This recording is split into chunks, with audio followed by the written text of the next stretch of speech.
Terima kasih sudah mengklik video ini. Terima kasih juga kepada Bapak Bambang Purnomo SEMM selaku dosen pengampu mata kuliah Manajemen Hubungan Pelanggan. Di video kali ini saya akan membahas studi kasus PT Sinar Abadi Elektronik dan tantangan pemasok chipset smartphone. Sebelum itu perkenalkan, saya Sevanya dengan NIM C1B023050 dari kelas R003 S1 Manajemen. Baik, latar belakangnya yaitu PT Sinar Abadi Elektronik ini adalah produsen smartphone terkemuka di Indonesia. Mereka dikenal karena inovasi produk, desain ramping, dan harga yang kompetitif. Pemasok utama mereka itu adalah Global Chip Corp atau GCC yang memasok 70% dari kebutuhan chipset mereka. Mereka ini mengalami serangkaian masalah yang berdampak pada produksi PT Cahaya Elektronik. Yang pertama itu keterlambatan pengiriman, lalu ada kualitas tidak konsisten, kenaikan harga mendadak, kurangnya komunikasi, dan ketergantungan tunggal. Dampak pada PT Sinar Abadi Elektronik yaitu penurunan produksi, peningkatan biaya, kerugian reputasi, dan hubungan pelanggan. Baik, langsung saja kita masuk ke analisis situasi. Jadi sebagai tim konsultan Supplier Relationship Management, saya telah melakukan analisis terhadap situasi yang dialami oleh PT Sinar Abadi Elektronik dalam hubungannya dengan pemasok utama chipset mereka yaitu Global Chip Corp. Yang pertama itu identifikasi masalah utama dalam hubungan dengan GCC. Yang pertama itu ada keterlambatan pengiriman. GCC secara berulang kali terlambat dalam mengirimkan chipset yang sangat dibutuhkan untuk proses produksi. Hal ini menyebabkan terhentinya lini produksi dan mengganggu jadwal peluncuran produk baru. Lalu yang kedua, kualitas produk tidak konsisten. Beberapa batch chipset yang dikirim oleh GCC menunjukkan cacat atau kerusakan yang melebihi batas toleransi yang telah disepakati. Hal ini menyebabkan perusahaan harus melakukan rework atau perbaikan ulang dan membuang produk yang rusak yang tentu saja menambah biaya produksi. Selanjutnya ada kenaikan harga yang mendadak. GCC secara sepihak menaikkan harga chipset sebesar 15% tanpa pemberitahuan sebelumnya. Alasan yang diberikan adalah kelangkaan bahan baku. Namun PT Sinar Abadi Elektronik tidak mendapatkan penjelasan yang transparan. Lalu yang keempat, kurangnya komunikasi dan transparansi. Respon GCC terhadap keluhan dan permintaan klarifikasi sering lambat dan tidak memadai. Kurangnya komunikasi yang terbuka dan jelas menyebabkan ketidakpastian dan membuat PT Sinar Abadi Elektronik itu mengalami kesulitan dalam mengambil keputusan strategis. Lalu yang terakhir, ketergantungan terlalu tinggi pada satu pemasok. Sekitar 70% kebutuhan chipset PT Sinar Abadi Elektronik itu dipenuhi oleh GCC. Ketergantungan yang tinggi ini menjadikan perusahaan ini sangat rentan terhadap segala bentuk gangguan yang terjadi di sisi GCC. Selanjutnya, dampak negatif terhadap operasional dan strategis perusahaan. Masalah-masalah yang terjadi menimbulkan dampak negatif yang serius terhadap kinerja operasional maupun strategi jangka panjang PT Sinar Abadi Elektronik. Yang pertama itu ada penurunan volume produksi.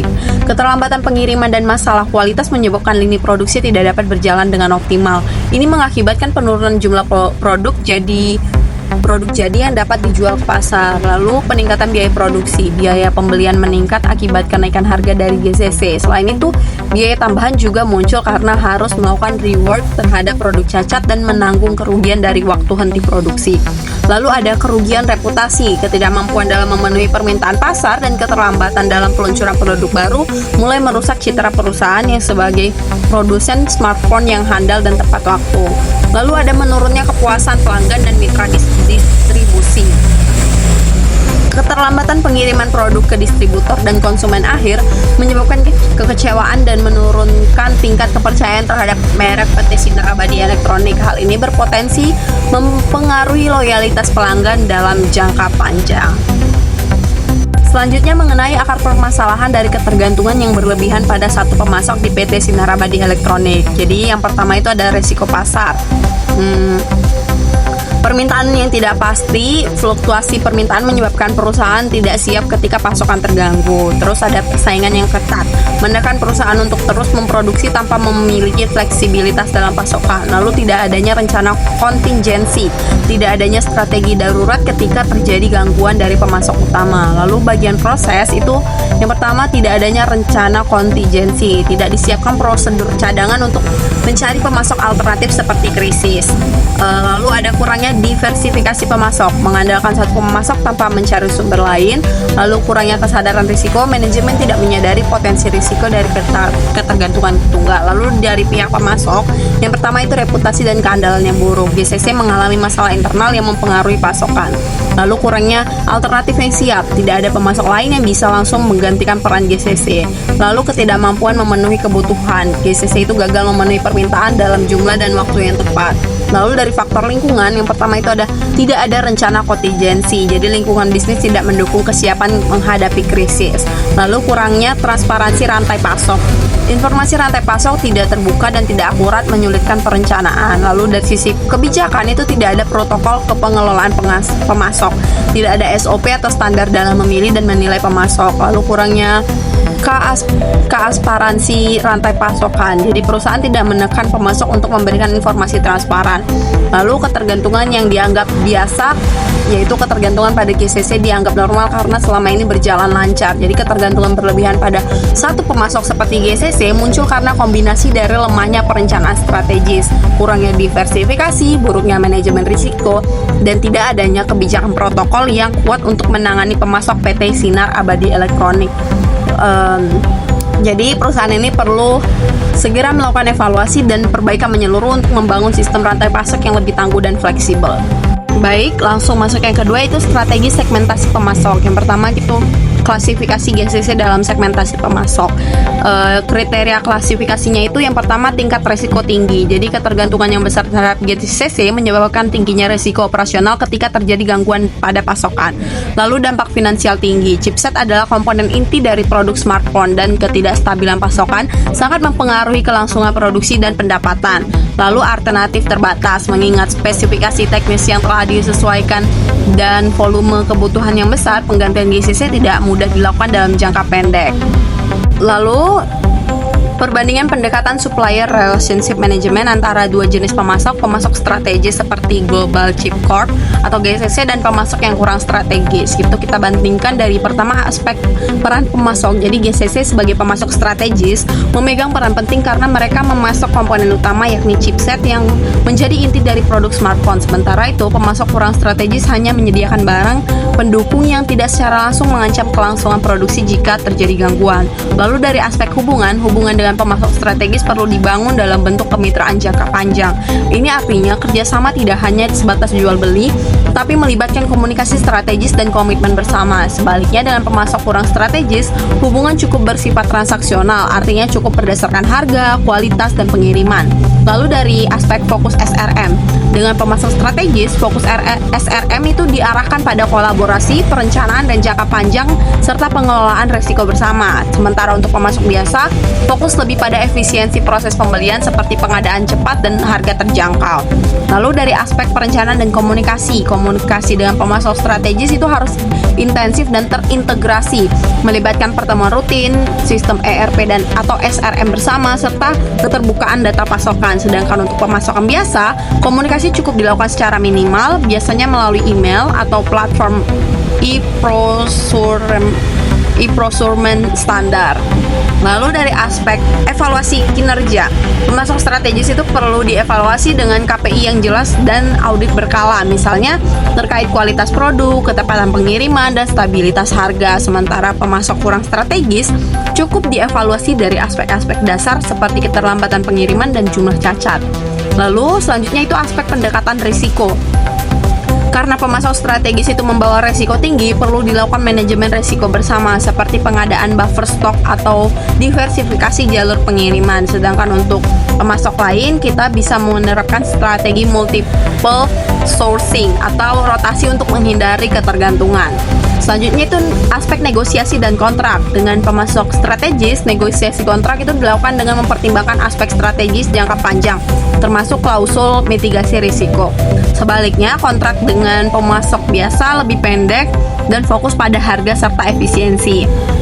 Lalu, aspek inovasi dan kolaborasi produk. Pemasok seperti GCC sebaiknya dilibatkan dalam proses pengembangan produk baru agar tercipta keselarasan teknis dan waktu peluncuran. Ini tidak perlu dilakukan dengan pemasok yang menyediakan komponen umum atau non-teknis. Yang terakhir itu aspek penggantian pemasok. Terakhir, jika pemasok strategis seperti GCC itu bermasalah, penggantiannya sulit dan berisiko besar. Sementara pemasok kurang strategis lebih mudah diganti tanpa dampak signifikan. Baik, kita masuk ke bagian yang ketiga, yaitu rekomendasi jangka pendek untuk PT Sinar Abadi Elektronik. Yang pertama itu tindakan segera untuk mengatasi masalah kualitas, keterlambatan, dan kenaikan harga. Jadi beberapa langkah yang perlu segera dilakukan itu yang pertama, melakukan audit kualitas bersama. Jadi PT Sinar Abadi dapat mengirimkan tim teknis untuk bekerja langsung dengan pihak GCC guna melakukan audit dan identifikasi akar masalah pada proses produksi chipset. Dengan cara ini, kedua belah pihak bisa menyusun rencana perbaikan mutu yang konkret dan terukur. Lalu ada negosiasi ulang atau SLA, Service Level Agreement. Jadi perjanjian layanan itu perlu ditinjau kembali untuk mencantumkan penalti, keterlambatan pengiriman, dan spesifikasi mutu yang lebih ketat. Dengan adanya konsekuensi atas ketidaksesuaian, diharapkan GCC akan lebih berkomitmen terhadap kinerja mereka. Lalu mengevaluasi kenaikan harga secara transparan. PT Sinar Abadi itu perlu meminta justifikasi tertulis atau bukti biaya dari GCC terkait alasan kenaikan harga. Jika memang kenaikan harga tidak bisa dihindari, perusahaan dapat mengevaluasi potensi substitusi sebagian volume pembelian ke pemasok alternatif sebagai langkah mitigasi. Lalu yang kedua, meningkatkan komunikasi dan transparansi dengan GCC. Untuk membangun komunikasi yang transparansi itu perlu dilakukan beberapa hal. Yang pertama, membentuk tim khusus hubungan pemasok atau vendor liaison team. Jadi tim ini bertugas menjadi penghubung antara PT Sinar Abadi dan GCC. Mereka akan memantau operasional harian, menangani keluhan, serta mengatur pertemuan mingguan secara virtual untuk melakukan pembaruan informasi.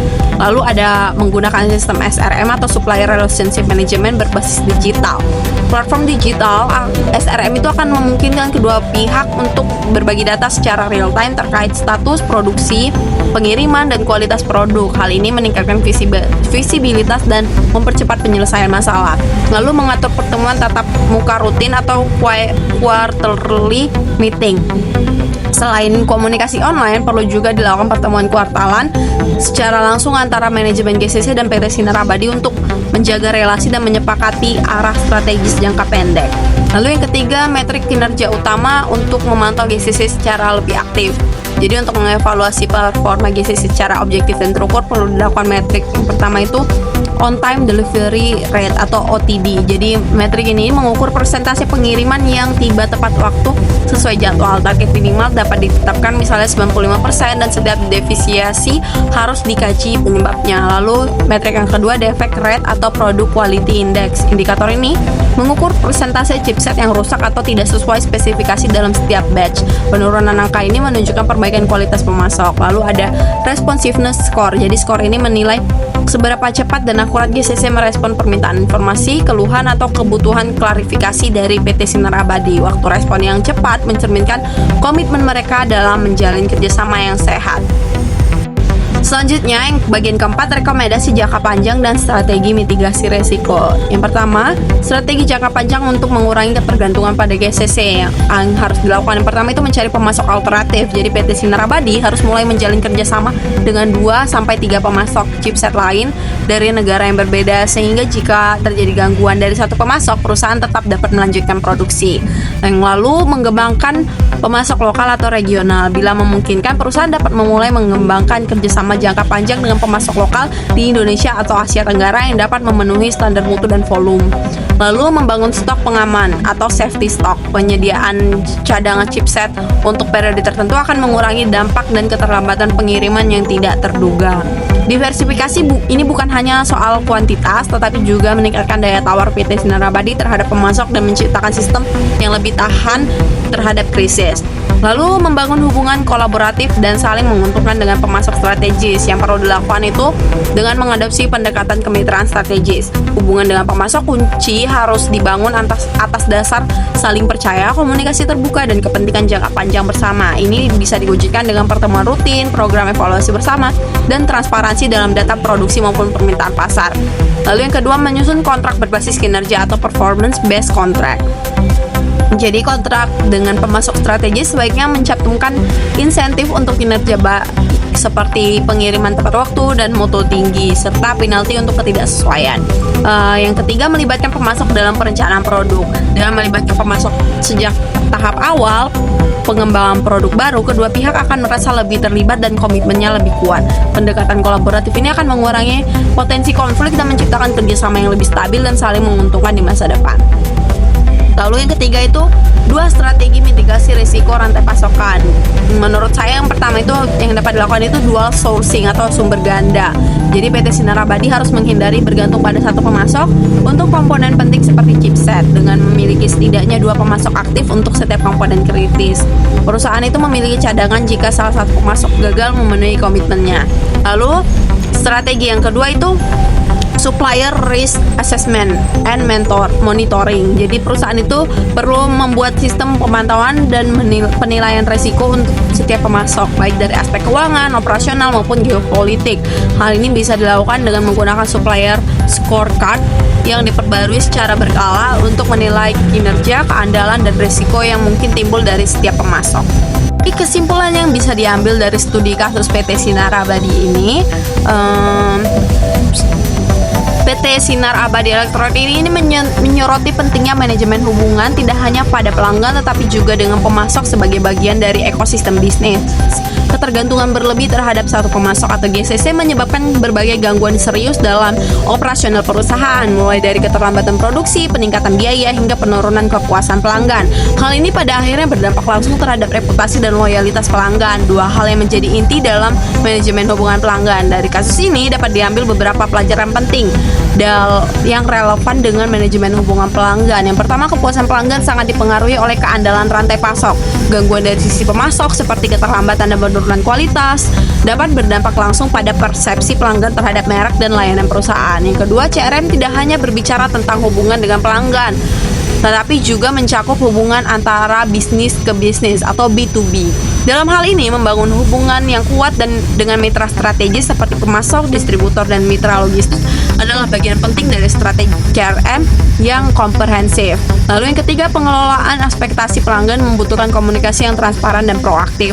Dalam kondisi pasokan terganggu, perusahaan harus mampu menjaga komunikasi terbuka dengan pelanggan agar mereka tetap merasa dihargai dan tidak ditinggalkan. Yang keempat, pentingnya kepercayaan dalam komitmen jangka panjang dalam seluruh rantai hubungan bisnis. Ketika hubungan dan pemasok tidak dibangun dengan kepercayaan dan kerjasama yang seimbang, hal itu akan menciptakan resiko yang berdampak hingga ke tingkat konsumen.